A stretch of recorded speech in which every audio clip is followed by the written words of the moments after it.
So a Torah portion about the competition of who should be in power. I cannot possibly think of the relevance of this parasha in the modern world.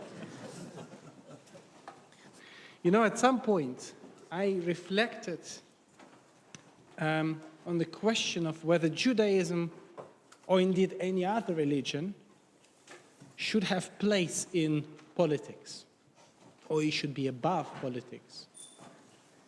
And I would like to think that Judaism is an all-encompassing way of life that has wisdom for all aspects of our existence, including politics. But I am a bit biased. I am a rabbi there. Today I would like to pose a different question and flip the original question round and ask, is there a role for politicians in religion? So this sermon is an experiment, an attempt to find the answer. So about a week ago, I received a call from the Jewish agency asking me if the LJS will host an Israeli former politician. An important fact about this politician is that her career started as an advisor to Yitzhak Rabin. They also said that currently her role is to chair the fund that helps victims of terrorism in Israel. Normally, I would immediately say no to such a proposition, not least because I know Israelis and they almost never keep their talks within a given time limit. However, I knew Celia's Dvar Torah would raise an important topic about Israel and Gaza. And I knew I would like to address her questions somehow. I also hesitated because the topic of terrorism is too raw in Israeli society right now. And the talk had a high risk of becoming too heavy, which is completely inappropriate for a religious service and especially celebration of Bat Mitzvah. But then a thought came to my mind that we have technology, and I could record a talk with this person and only show you some parts of it. And which is why I spent the last day or two editing an hour-long conversation with Ayelet Nachmias Verbin into 5 short sections. And again, this is my question. What's the role of an Israeli politician in the religious service like this? So by the way, if you would like to listen to the whole conversation, please email me. I'll send you the link to the full recording. So the first question I asked her in the Zoom call is what role does Judaism play in your life and the life of your family? So just as a way of introduction to this person. I really want to thank you for the opportunity. I know that your congregation is a very... Let's try again.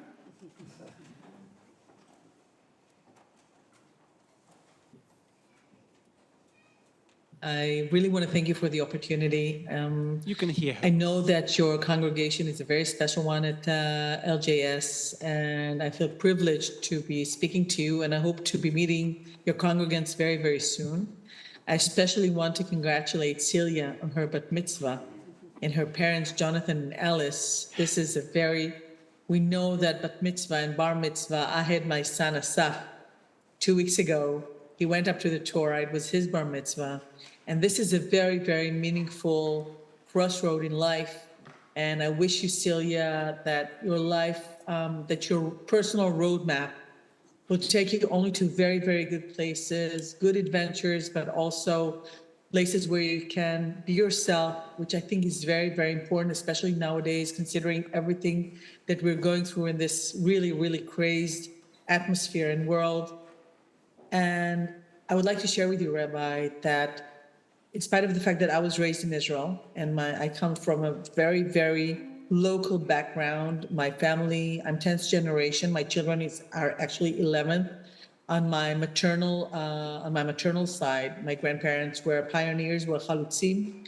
But we also go back all the way to 1776 when they first arrived in Israel. And I think that really means that it's not just my roots are in Israel, my roots are in Judaism because they were religious as so many of us were. I remember myself choosing to be Jewish. In Israel, you don't have to choose to be Jewish. You don't have to go to synagogue. It's not a matter of congregation. I can go around here and most of the people around me are Jewish. But that's not enough, not for me at least. I grew up in a secular environment. We didn't go to the synagogue every Shabbat, but it was very, very, very well present. It's a matter of our identity. It's a very, very crucial layer. I would call it a Solomon pillar in what we are. We are Israelis as well as Jewish. We're Jewish as well as Israelis. And no one can tell us, and this is something very important for me to convey to your congregation, nobody tells us how to be Jewish. And my children, we do not observe Shabbat. I personally observe kashrut, but my children not necessarily. But they know that being Jewish is something that surrounds us all 100% of the time.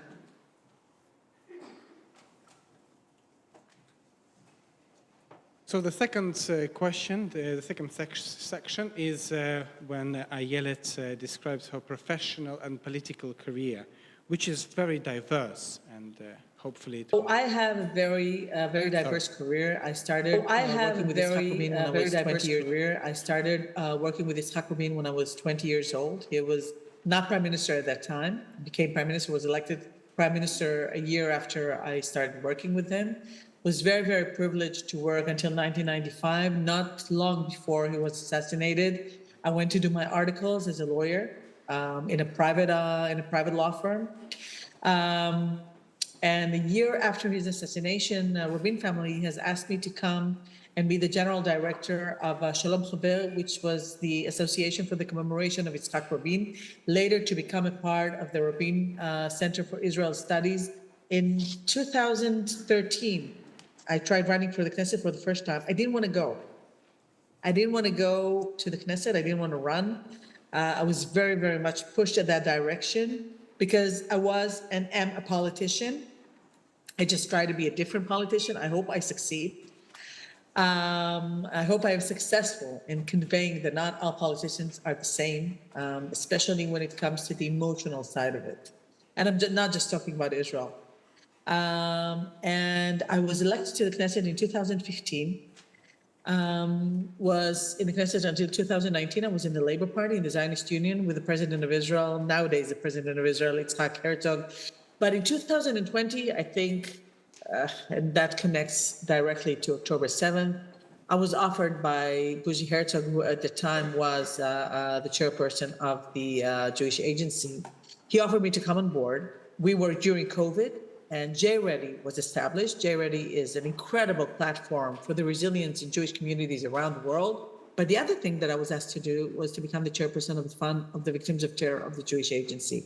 I said, of course, because when I was in the Knesset, I was a member of the Security and Foreign Relations Committee. And I felt very, very connected to the Gaza envelope. I don't know if you recall, since March 2018, the fires were going on, balloons were flying and kites were flying over from the border to the other side, burning thousands of kilometers, of thousands of meters of fields, hitting houses, having kites, burning kites, landing in people's houses. And I decided to go to the Gaza envelope every week. And for me, to be asked to become the chairperson of the Fund of the Victims of Terror was a way of closing a circle, because I felt that I have so much to do in order to make sure that they have their resilience. And by the way, people in crisis time mostly need for other people to see them more than anything else. I mean, of course, that they are very, very moved to get our support.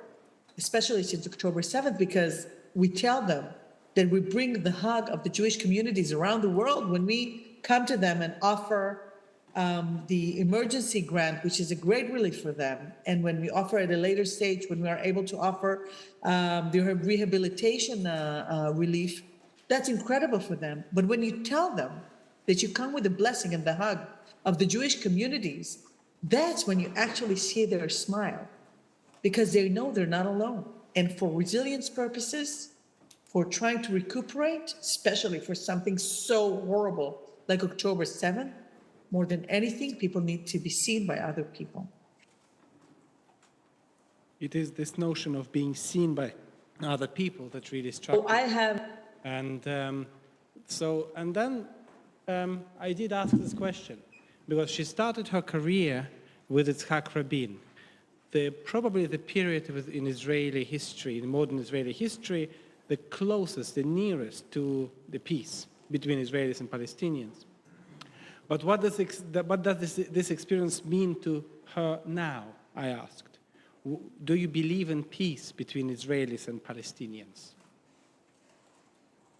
We're speaking at the weekend before it's 9 months to October 7th. You know, when October 7th started, I couldn't stop.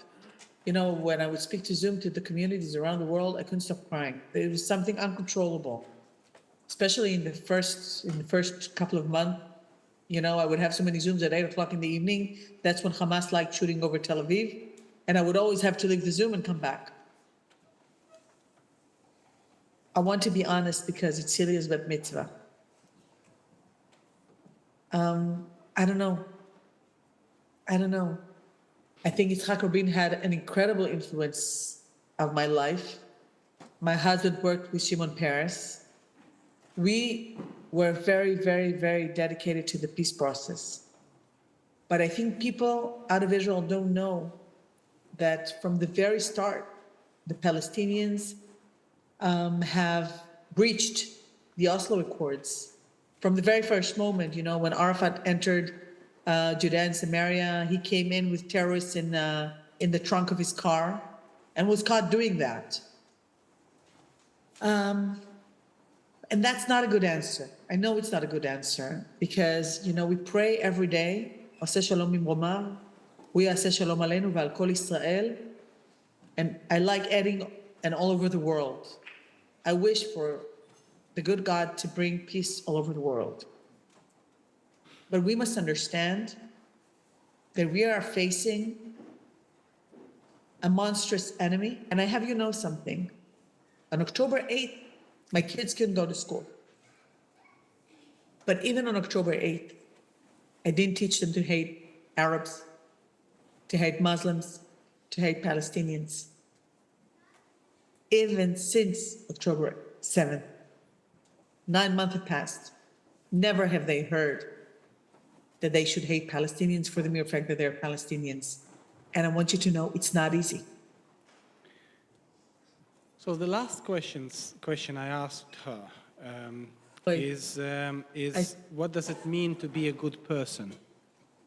And I think that this is the key. So what does it mean, especially given her experience and given the current climate? What does it mean to be a good person? And this is her answer. From my perspective, to be a good person is to be able to see others. I think I didn't know that about myself, by the way. I think it became very vivid to me when I was in the Knesset, when I was a member of Knesset. It became very vivid to me that it's very easy for me to stretch my heart. It is a muscle. We tend to forget that the heart is a muscle. And that I see people. I see the Israelis who need me. Sometimes for, you know, small kind of, lending a hand, just being there to listen. But sometimes it's more meaningful and something that requires more help. But I think I'm trying to teach my children most days that the important thing is just to see others and to come to life with a lot of compassion.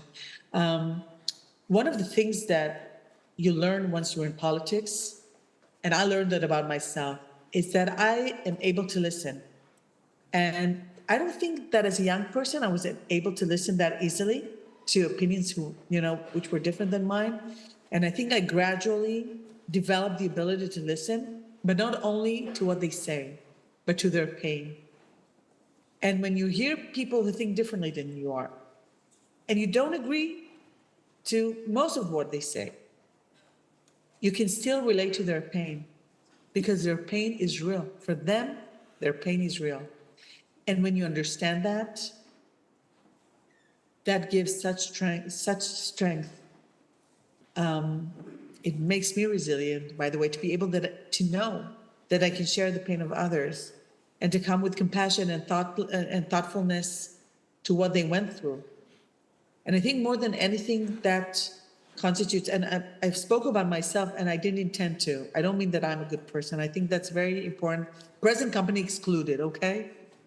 I think it makes a good person to be able to see others, Celia. And I know, and I'm sure that you have a lot of friends. And I know, I have a 13-year-old, so I know a 13-year-old girl. And I know sometimes you fight with your friends, but I always teach my daughter to see things from the other way around. It's not that I don't give her a big heart when she feels pain, but I always tell her it's important to see the other side also. And when you see the other side, it makes things a little bit clearer and a little bit more pain-free. And I wish for you and for the whole congregation, Rabbi Igor, that we should all live in more peaceful times. Let's pray. I think prayer and faith are very important at the moment. Very important. So what followed was quite a sad moment for me, because I wanted to end on a hopeful note, and I expressed a wish that one day I hope that people will understand each other. We, diaspora Jews, will hear Israelis, and Israelis will hear us, the diaspora Jewish community. And I also said that I hope a day will come when Palestinians will hear the cry and pain of Israelis, and Israelis will hear the cry and pain of Palestinians. And it was at that moment I realized that Ayelet could not agree with me on the last point. Perhaps the main difference between a politician and a religious leader is that a politician will advocate for the interest of a particular group of people. But perhaps a religious leader, in my view, should advocate for humanity and ask people to see an image of God in all people.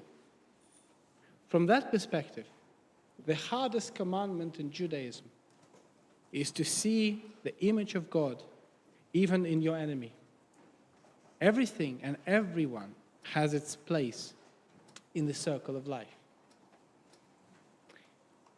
In his challenge to Moses, Korach started with a good argument.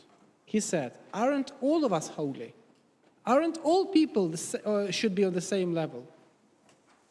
Should all people be on the same level? This is why some rabbis expressed a certain degree of sympathy with Korach's views. There is a tradition from Ari, the Rabbi Isaac Luria, that to read a Psalm 92, a verse from the Psalm 92, emphasizing the last letters of the word. The line is, Tzaddik katamar ifrach, the righteous shall flourish like a palm. Tzaddik katamar ifrach, Korach. The righteous shall flourish like a palm is about Korach. It is Korach whom Rabbi Isaac Luria called righteous. It's Korach, the rebel, who paved the path to redemption, to the world where all people are equals. Celia, I would like to thank you. I would like to thank you for your hard work and for giving all of us an opportunity to be at your service last night and this morning. You led the service beautifully and in such a good and nice presence. Not only did it make your parents and friends proud of you, but it gave all of us hope that the future of the Jewish community in good hands, in the hands of a person who is compassionate, who is kind, and who is able to give people second chances.